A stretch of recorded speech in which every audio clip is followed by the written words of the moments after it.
Savitri silks చేనేత వస్త్రాల అద్భుత ప్రపంచం. సంప్రదాయం స్టైల్ ఒకే చోట.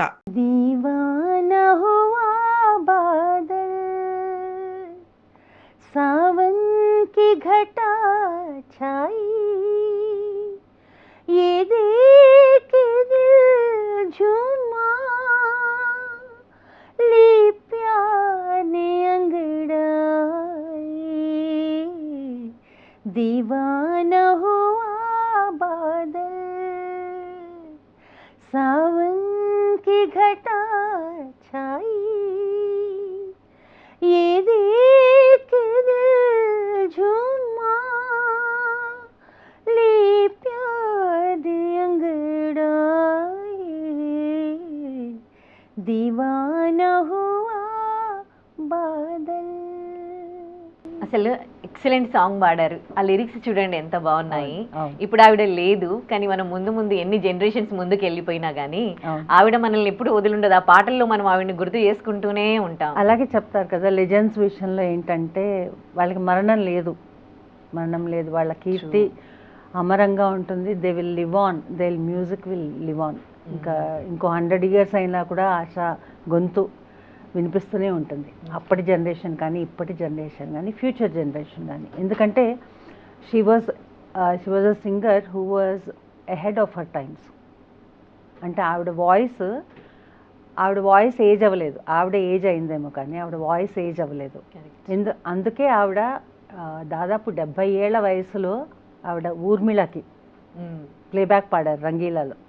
ఎంత సూపర్ హిట్ సాంగ్స్ ఇచ్చారు. ఇవన్నీ. సో అది మాటలు కాదు, ఆవిడకి అప్పుడు ఏజ్ 70.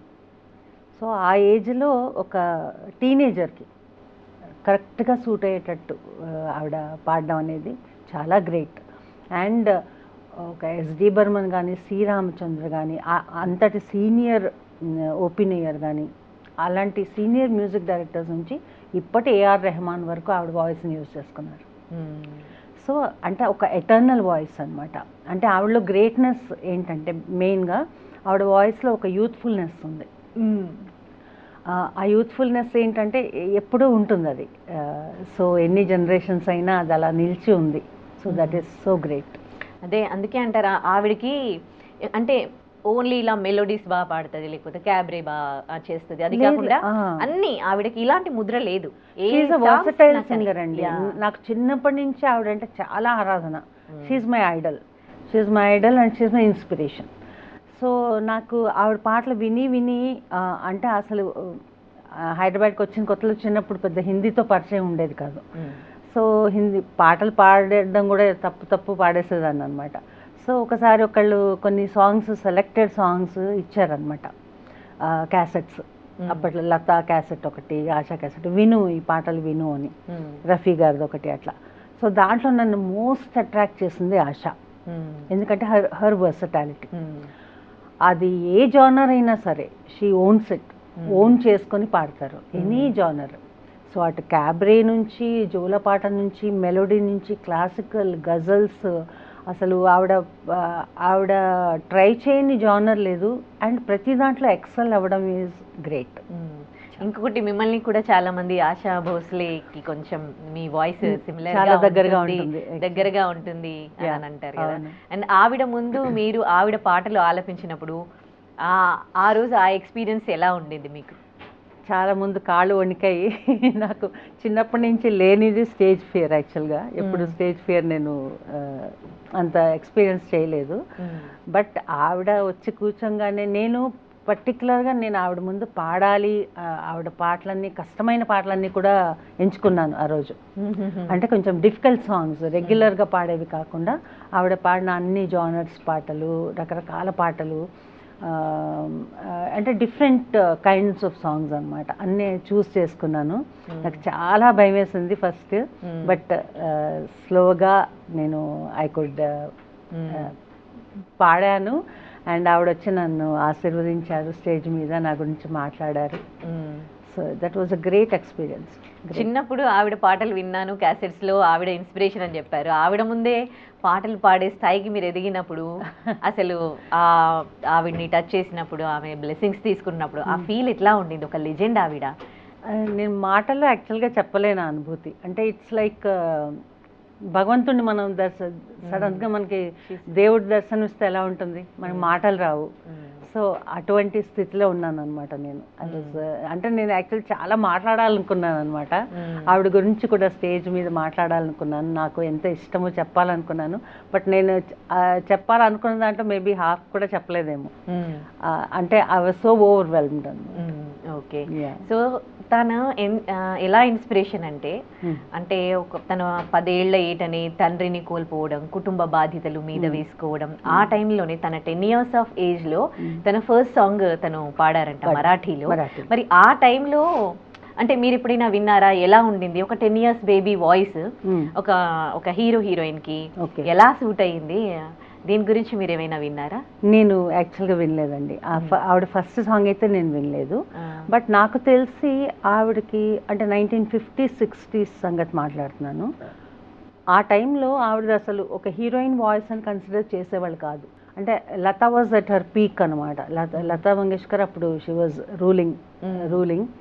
సో ఆ టైంలో ఒక హీరోయిన్ వాయిస్ అంటే లత అట్లా ముద్రపడిపోయింది అనమాట. So Asha's voice was never considered as a main lead role voice అనమాట. సో ఆవిడకి ఎప్పుడు ఒక negative character, vamp songs, club songs ఇటువంటివే వచ్చేవి, కానీ ఆవిడలోని ఆ టాలెంట్ని పెద్ద పైకి రానియలేదు ఎవరు. సో అప్పట్లో ఆవిడని ఎంకరేజ్ చేసిన వారు కొద్దిగా శ్రీరామచంద్ర, మ్యూజిక్ డైరెక్టర్ శ్రీరామచంద్ర గారు, తర్వాత ఎస్డి బర్మన్ గారు. సో మంచి సాంగ్స్ ఇచ్చారు ఆవిడకి. సో నెమ్మదిగా ఎప్పుడైతే ఆవిడ ఓపీ నయ్యర్ గారి దీంట్లో స్టార్ట్ చేశారో పాడడం, అప్పుడు ఆవిడలోని అసలు ఆ టాలెంట్ అంతా బయటకు వచ్చింది. ఎందుకంటే ఓపీ నయ్యర్ గారు is legendary music director and అప్పట్లో చాలా సక్సెస్ చూసిన మ్యూజిక్ డైరెక్టర్. అండ్ ఇంకో దాంట్లో స్పెషాలిటీ ఏంటంటే ఓపీ నయ్యర్ గారు లతా గారిని పాడించలేదు ఆయన లైఫ్లో ఎప్పుడు. లతా గారు ఒక్క పాట కూడా పాడలేదు ఆయనకి, అన్ని ఆశానే. అప్పుడు ఆశా కంటే ముందు గీతా దత్ ఎక్కువ పాడేవారు. గీతా దత్ ఎక్కువ ఓపీ నయ్యర్ గారికి పాడారు. సో ఓపీ నయ్యర్ గారు లతా వాయిస్ యూజ్ చేయకపోవడం అనేది ఒక ఇండస్ట్రీలో ఒక చర్చ అనమాట అది. ఓకే. అంటే ద లెజెండ్ లతా మంగేష్కర్ గారిని పాడించలేదు ఆయన. సో ఎందుకు అని యాక్చువల్గా నాకు ఓపీ నయ్యర్ గారితో చాలా అనుబంధం ఉంది. ఆయన పోయే ముందు కొన్ని ఏళ్ల క్రితం వరకు నేను, సోను నిగమ్, నేను, కవితా కృష్ణమూర్తి గారు మేము కలిసి ఆయనతో గల్ఫ్ టూర్ చేశాను. చాలా ప్రోగ్రామ్స్ చేశాను నేను ఆయనతో. సో నా వాయిస్ కొంచెం ఆశా రిజంబుల్ అవుతుంది. సో ఆయనకి చాలా ఇష్టం అనమాట, నేనంటే చాలా అభిమానం. మా ఇంటికి కూడా వచ్చారు ఆయన 2 సార్లు. సో అలా ఆయన చాలా అనుబంధం అనమాట. సో అంటే ఒక తాతగారి దగ్గర ఒక మనవరాలు ఎట్లా అల్లరి చేస్తుంది, ఆ టైప్లో ఉండేదాన్ని నేను ఆయన దగ్గర. సో ఆయన ఒకసారి అడిగాను నేను, అసలు లత అంటే అంత ధైర్యం ఆ రోజు ఎవరు చేయలేకపోయారు. అంటే ఆయన గట్స్ అనమాట. అంటే లతా గారిని మీరు పాడించకపోవడం ఏంటి అంటే, వాట్ ఈస్ ద రీజన్ అంటేను, సింపుల్ రీజన్, నా మ్యూజిక్ ఆవిడ వాయిస్ సెట్ అవ్వదు అన్నారు. నేను అడిగినప్పుడు చెప్పిన మాట. ఓకే. సో ఆయన మ్యూజిక్ ఎలా ఉంటుందంటే ఒక very vibrant, very lively, naughty, so ఇటువంటి క్యారెక్టర్స్ అన్నీ ఉంటాయి అన్నమాట, ఎక్స్ప్రెషన్స్ ఇవన్నీ అనమాట. లతాజీ ఒక డివైన్ వాయిస్, దాంట్లో డౌట్ లేదు. బట్ ఇటువంటి ఎక్స్ప్రెషన్స్ ఇవ్వడానికి హీ చోజ్ అదర్ సింగర్స్ అనమాట. దాంట్లో ఆశా గారి ఆవిడ ఎన్ని అద్భుతమైన పాటలు పాడారు. అంటే ఒక చిలిపితనం ఉంటుంది. అలాంటి ఏదైనా చిలిపి సాంగ్ పాడుకుందామా ఆవిడ? షూర్. मेरी सोना रे सोना रे सोना रे, दे दूंगी जान जुदा मत होना रे, मैंने तुझे जरा देर में जाना, हुआ कसूर खफा मत होना रे, मैंने तुझे जरा देर में जाना, हुआ कसूर खफा मत होना रे, ओ मेरे सोना रे सोना रे सोना. నిజంగా ఆవిడ చిలిపితనం ఇప్పటికీ దాంట్లో కనిపిస్తుంది కదా.